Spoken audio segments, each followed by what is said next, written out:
Hello and welcome. आप देख रहे हैं दिवाली स्पेशल संवत 2079। आने वाला साल मार्केट्स के लिए कैसा रह सकता है, और अगर आप बाजार में निवेश करना चाहते हैं डायरेक्टली नहीं तो इनडायरेक्टली, कौन से ऐसे म्यूचुअल फंड्स हैं जहां आप निवेश कर सकते हैं, कौन से ऐसे ऑल्टरनेटिव इन्वेस्टमेंट के जरिए हैं या जिसके जरिए आप स्टॉक मार्केट में पार्टिसिपेट कर सकते हैं, इस नए संवत में अपनी वेल्थ क्रिएशन की जो एक राह है उसे चुन सकते हैं। इस सब पे हम चर्चा करेंगे। हमारे साथ हमारे बहुत खास मेहमान जुड़ चुके हैं, mister Pradeep Pant, Chief Business Officer, White Oak Capital Management की।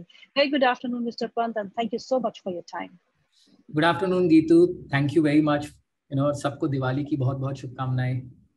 आपको भी दिवाली की बहुत बहुत शुभकामनाएं सर। सर पहले बाजार की बात करते हैं। If we talk about the markets, बड़ा turbulent साल रहा संवत 2078। पहले तो उम्मीद नहीं थी कि इन्फ्लेशन इतनी बढ़ जाएगी और इन्फ्लेशन के चलते हुए सेंट्रल बैंक इतने एग्रेसिव रेट हाइक्स करेंगे। उसके बाद यूक्रेन का और रशिया का युद्ध, उसके बाद बहुत सारी geopolitical situations like eurozone recession में चला गया, यूएस में रिसेशन के फियर्स बढ़ते जा रहे हैं, कंपनीज के अर्निंग्स इम्पैक्ट हुई है। मतलब बहुत ही टर्बुलेंट और वोलाटाइल साल रहा। सो अब नया संवत आपको कैसा लगता है? इस सब के बीच अगर हम बात करें अपने देश की, इंडिया की, तो काफी रेजिलियंस दिखाई हमारे मार्केट्स ने, काफी होल्ड अप किया मार्केट्स को। क्या आपको लगता है कि आने वाला साल भी हमारे लिए, हमारे देश के लिए बेहतर रहेगा? बिल्कुल। 2 प्राइम मिनिस्टर भी चेंज हो गए गीतू यूके में। जी काफी हर तरीके से राइट, जो आपने कहा है, ग्लोबली काफी वोलेटिलिटी रही है। और किसी हद तक ना कब ये एक्सपेक्टेशंस था।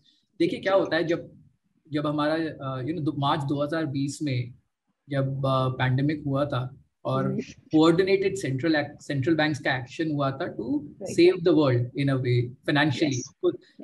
हेल्थ सिचुएशन अलग थी, but at the same time उस समय वो जो समस्या था कि लोगों की जॉब लॉसेस होंगे, हाउ डू वी इंश्योर कि इकोनॉमीज बरकरार रहें उस संकट में भी। तो जरूर एक्सेसेस हुए हैं, राइट। $8-10 ट्रिलियन पैसा प्रिंट हुआ है across the world coordinated central bank action से। अब इसमें जब पैसा प्रिंट होता है तो automatically value of money goes down. तो वैल्यू ऑफ मनी जब गोज डाउन, तो एक जो फैक्टर जो आएगा वो इन्फ्लेशन, राइट। कि वही जो सामान जो आप पहले 100 रुपए में खरीद सकते थे, आपको 110 रुपया देना पड़ेगा क्योंकि पैसा ज्यादा है मार्केट में। So that has been coordinated money printing, और जिस चक्कर में इन्फ्लेशन हर जगह हुआ है। मेरे हिसाब से अगर आप देखें ना, इन्फ्लेशन की समस्या लोग इंडिया को भी साथ में क्लब करते हैं, बट इंडिया में अगर आप देखेंगे तो हमें आदत है इन्फ्लेशन की, राइट। 5-6% तो बड़ा नॉर्मल था, ठीक है। सेंट्रल बैंक ने जरूर कहा था कि हमारा टारगेट इन्फ्लेशन है 4% लेवल पे रहना चाहिए, या एक बैंड प्रिस्क्राइब की थी। बट इंडिया के लिए inflation is not that big an issue because हम we have dealt with it. But of course जब अमेरिका में अगर सडनली पता चले कि इन्फ्लेशन 7-8-9% की तरफ है, या ऑटोमेटिक यूके में जैसे अब 10% प्लस था, यूरोजोन में भी वही चैलेंजेस हैं। उन इकोनॉमीज ने इस टाइप की समस्या के साथ डील नहीं किया है, और उन इकोनॉमीज ने ही सबसे ज्यादा पैसे प्रिंट किए थे, राइट। तो अब ऑटोमेटिकली जितने एग्रेसिव मनी प्रिंटिंग हुई थी उतनी एग्रेसिव विड्रॉल करनी पड़ेगी to save on the other side. और ये एक साइकिल है गीतू, मतलब हमने देखा है वर्ल्ड इकोनॉमिक साइकिल ये होता है, अपने ऑटोमेटिकली उतार चढ़ाव होंगे इसमें। और इस समय हमें थोड़ा सा टाइट सीट बेल्ट पहन के बैठना पड़ेगा, and we'll have to see and assess कि कहाँ तक इससे किस टाइप की डिस्ट्रक्शन होने वाली है। बट आपने ये भी बात सही की थी कि काफी इंडिया ने रेजिलियंस दिखाया है, क्योंकि इंडिया में ना उस हिसाब से जब काफी, अगर हम देखेंगे, ये मैं ये नहीं कहना चाहिए गवर्नमेंट की किसी तरफ से तारीफ या वो नहीं कहना, but they were very measured in targeting, right.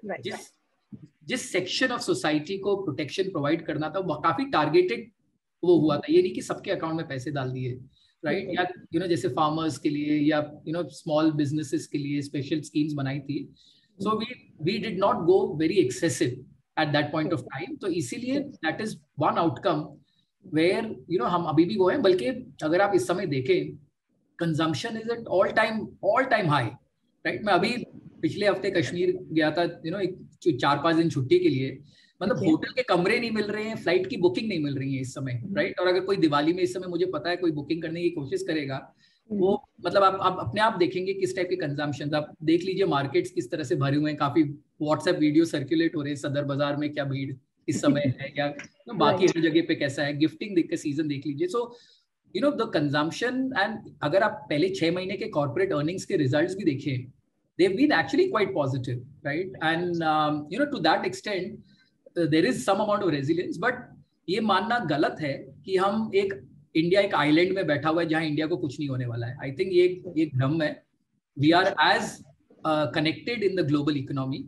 अगर अमेरिका में, यूके में, चाइना में प्रॉब्लम्स होंगी तो इंडिया में इम्पैक्ट होगा, राइट? ऑटोमेटिकली अगर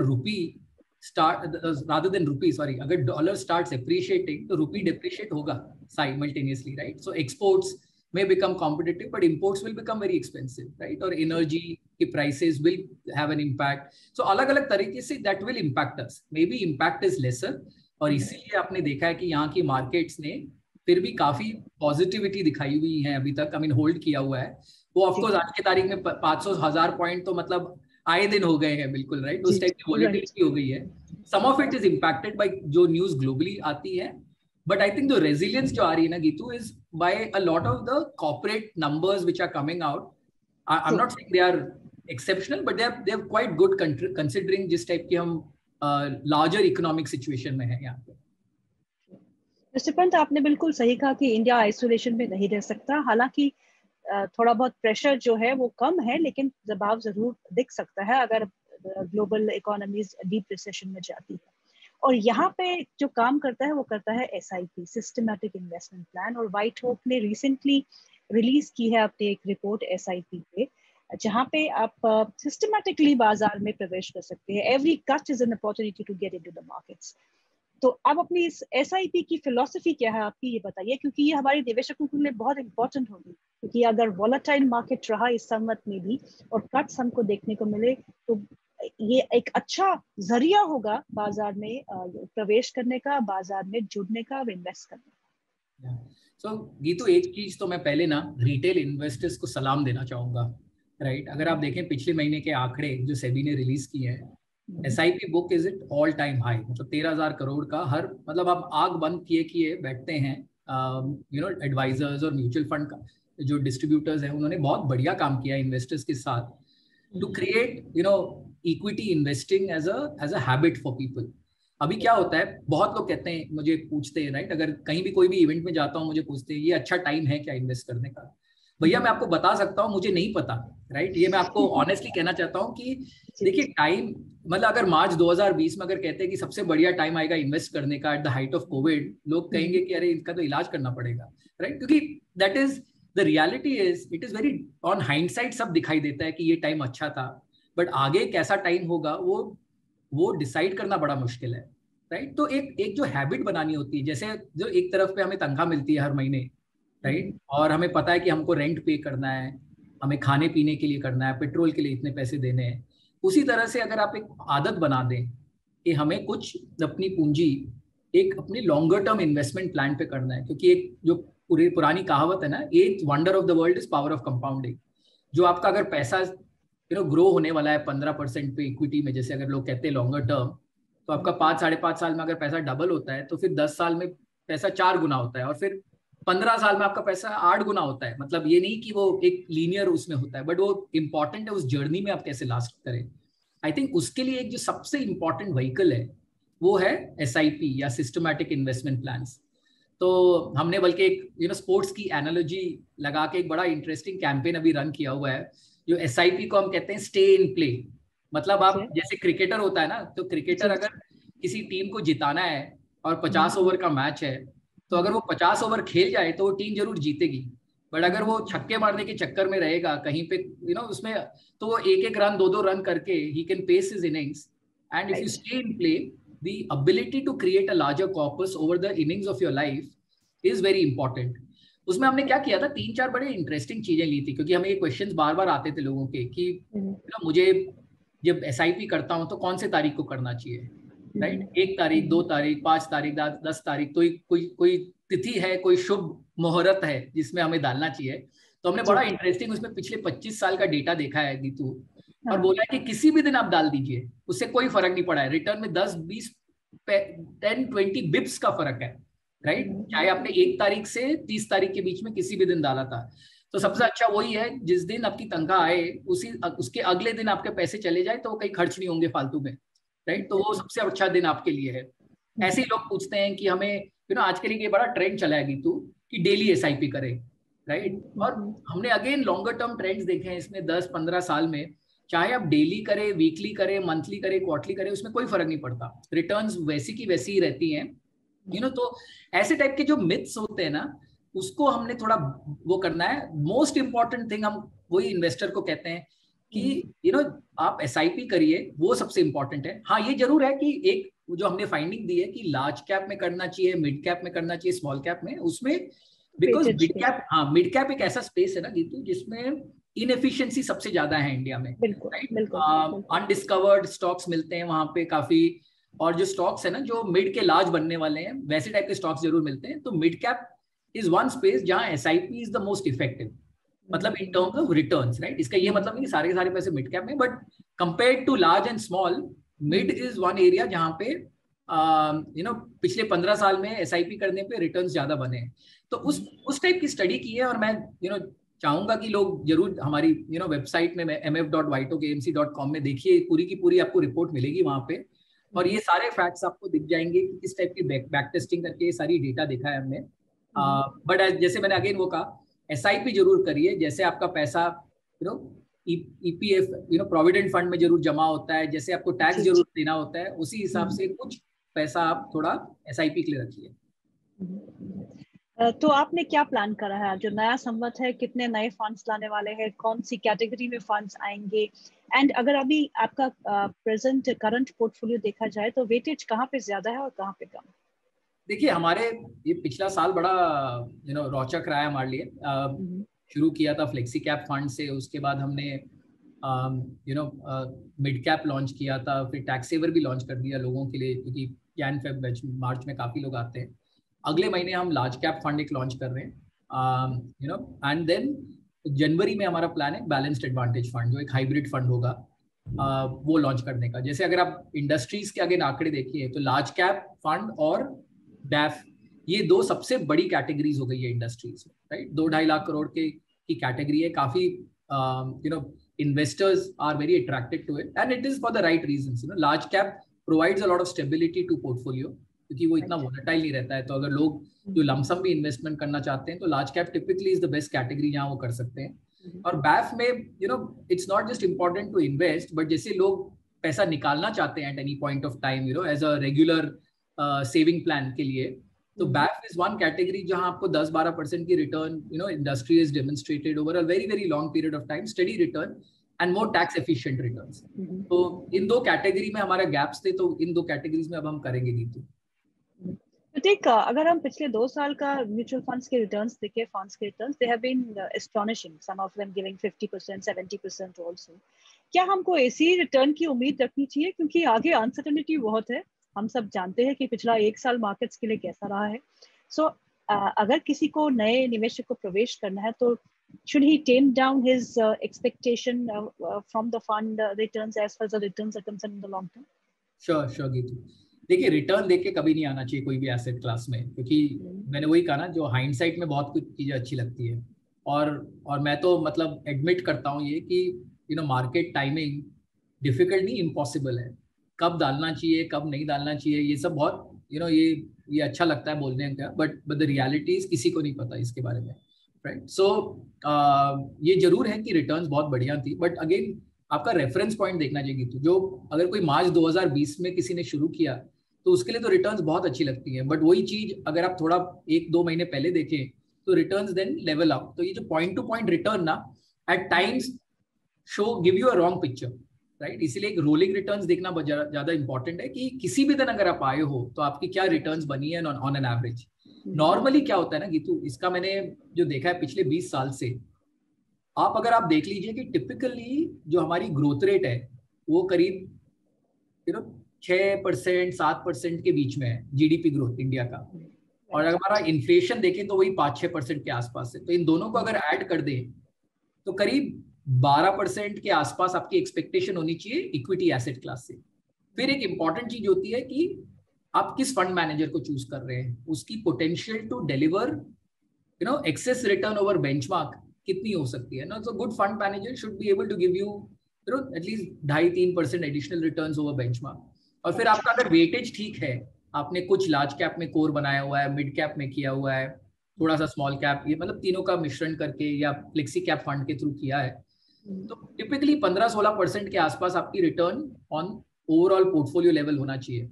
नाउ ये किसी साल हो सकता है, किसी नहीं साल हो सकता है, इसलिए इंपॉर्टेंट है कि 5 साल में आप देखिए क्या आपकी रिटर्न है। तो in India good active managers have given 15-16% return over the last 20-25 years on any 5-year block period, right? Now कभी हो सकता है कि कोई मतलब बहुत ही ज्यादा, कोई अगर 2007 में जैसा आया जब एकदम मार्केट ऊपर थी, तो उसकी शायद 1-2% कम हो जाए यहाँ वहां, but on an average this is been the case. हम लोग बहुत लकी हैं गीतू, हम लोग इंडिया में हैं, right? India is a case which is looking extremely good, right? अपनी बहुत रेजिलियंट इकोनॉमी है, the macro environment out here is a lot more stable. We have a very strong population. We have some very good companies in India. The investable universe is very good, right? And so fortunately for us, even the next 5 years, 10 years in India, जो अच्छा लगा है पिछला, अभी भी वैसे ही लग रहा है, right? It is looking a very solid case. तो ये जो मैंने assumption दिया आपको, ये that is of course with the assumption कि India will continue to grow at that rate, active managers will continue to do that, companies will be available. जो अगले 10 साल दिख रहे हैं हमें, या अगले 15-20 साल भी दिखाई दे रहे हैं, वो लग रहा है कि India story will be intact, right? And we will continue to have solid tailwinds backing us. तो जो पिछले 20 साल में बना है वो अगले 20 साल में भी बन सकता है।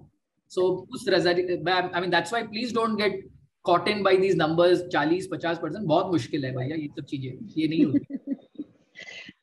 Pratik, how are you approaching the market currently? जैसे कि आपने कहा कि इंडिया की story is here to stay और 10 साल तो इंडिया के पास है ही, 10 नहीं 20 माने जा रहे हैं। तो क्या आप डोमेस्टिक ओरिएंटेड स्टॉक्स या कंपनीज पे ज्यादा फोकस कर रहे हैं vis-a-vis the companies who have exposure in the international markets, because वहाँ पे situations अभी संभलते हुए टाइम लगेगा? So would you be domestic focused, more domestic focused? Sure. देखिए, मैंने जैसे आप शुरू से कहा है कि it is always very difficult to time markets, right? Similarly it's very difficult to time any macro environment और उस बेसिस पे अपना पोर्टफोलियो कंस्ट्रक्ट करें। हमारी जो अप्रोच हमेशा रही है ना Geetu, it's we are very strong bottom up pickers. मतलब हम कंपनीज देखते हैं, हम अब फेड रेट कितना बढ़ेगा या चाइना में क्या दुविधाएं होंगी और उससे क्या इम्पैक्ट होगा किसी को, वो सब चीजें देखते नहीं है हम लोग। तो अगर कंपनी की सॉलिड अर्निंग पोटेंशियल है, ग्रोथ रेट है, very well run companies, corporate governance is very solid, आगे इंडस्ट्री का फ्यूचर अच्छा लगाई दे रहा है, तो हम लोग जरूर उन कंपनीज को बहुत क्लोजली देखते हैं। बट इन टर्म्स ऑफ, और दूसरा क्या करते हैं ना, we never are on one side of the market, क्योंकि अभी एक्सटर्नल सेक्टर वीक लग रहा है, डोमेस्टिक सेक्टर स्ट्रांग है, तो सारी डोमेस्टिक कंपनीज, हमारा हमेशा एक बैलेंस पोर्टफोलियो होता है। देखिए यहाँ पे क्या है कि किस समय कब बदलाव आ जाए, और ये बदलाव आना की वेट नहीं करती है इंडस्ट्री। जो मार्केट है ना, वो हमेशा फ्यूचर इवेंट्स के कैश फ्लो पहले टाइम कर लेती है और उस हिसाब से वो प्राइस करती है। तो अगर इवेंट अनाउंस के बाद नहीं होता है कि वो मतलब कि वो कंपनी के शेयर बढ़ेंगे या कम होंगे, हमेशा market is a very efficient way of pricing the stock. तो इसीलिए हम हमेशा एक बैलेंस पोर्टफोलियो लेते हैं। तो हमारे पास देखिए, अगर आप पोर्टफोलियो में आज की तारीख में हमारा लार्जेस्ट एक्सपोजर होगा फाइनेंशियल सेक्टर पे, right? Because that is the, वो कहते हैं ना, that is the heart of the entire industry. So financials में हमारा एक्सपोजर स्ट्रांग रहता है। कंज्यूमर में we have very good exposure. बहुत लोगों ने हमें ITR exposure has always been very good, and that while in the last 9-10 months IT sector के जो numbers on the market have been very weak, तो द कंपनीज आज भी काफी स्ट्रांग है IT companies, right? So IT companies is again a very strong exposure in our portfolio. So these are the typically the top 3 sectors. और उसके अलावा industrials and healthcare is the other area जहाँ हम लोग ने अपने exposure लेके portfolio बनाया। So it's a balanced portfolio. Domestic play भी है उसमें, global play भी है। But yeah, इस समय some of the domestic companies are definitely ज़्यादा strong दिखाई दे रही हैं इस समय भी। Better placed, आप इंडिया स्टोरी पे बिलीव करते हैं, तो मुझे ये बताइए कि आने वाले 10 साल के लिए कौन से ऐसे 3 सेक्टर्स है प्रतीक, जो आपको लगता है कि जहां स्ट्रक्चरल चेंज हो रही है, और आगे आने वाले समय में they will be the best sectors to stay invested in, and it's right time to really pick up the stocks in those sectors? Right. So देखिए, अगेन जैसे मैंने आपको कहा, नॉर्मली हम सेक्टर्स, मतलब sector is an outcome of companies, right? अगर हमारे portfolio में देखें जैसे लार्ज कैप पोर्टफोलियो में you will see we have a very strong position in banking, जो हमारा फ्लेक्सी कैप पोर्टफोलियो है। बट मिड कैप में आप देखेंगे तो मेरे पास एक भी बैंकिंग स्टॉक नहीं है मेरे मिड कैप उसके position, right. I have couple of large cap funds in the mid cap portfolio, but कोई मिड कैप बैंक नहीं है मेरे उसमें। सो द प्रॉब्लम क्या होता है कि अगर हम ये नैरो नजरिया से केवल देखें तो you tend to take sectoral views, but the idea is to actually look at कौन सी कंपनीज उस सेक्टर में ज्यादा अच्छी कर रही हैं। बट ओवरऑल अगर आप स्ट्रक्चरली देखें तो हमारा अभी भी we are very very constructive on the IT sector. हमारा जो जब मजे की बात इसमें ये है Geetu, you will find opportunities जो कंपनीज होगी 1.5 lakh crore market cap to 1500 crore market cap. In my portfolio आज भी 13 कंपनीज हैं मेरे पोर्टफोलियो में, IT companies and very solid companies, right. लोग क्या नियर टाइम करेक्शन जो हुआ है नैस्डैक में उसको इक्वेट करते हैं इंडियन आईटी सेक्टर से, बट हमारा सेक्टर बहुत अलग है नैस्डैक के सेक्टर से, राइट। बिकॉज यहाँ जो कंपनीज है वो सर्विसेज कंपनीज हैं, they are companies which are actually doing some amazing products, right? SaaS based platform पे, मतलब they've created some great this thing, and जो whole digital evolution हो रहा है जो शुरू हुआ था pandemic में, that is now continuing into the next level, right? ठीक है, थोड़ा बहुत हो सकता है कि pause आ सकता है, if there is a slowdown in US and UK, you could see some amount of slowdown in that sector also, which could be there, but those things will be more temporary, right? And we think that the market has already priced that, जो आपको वो दिख रहे हैं।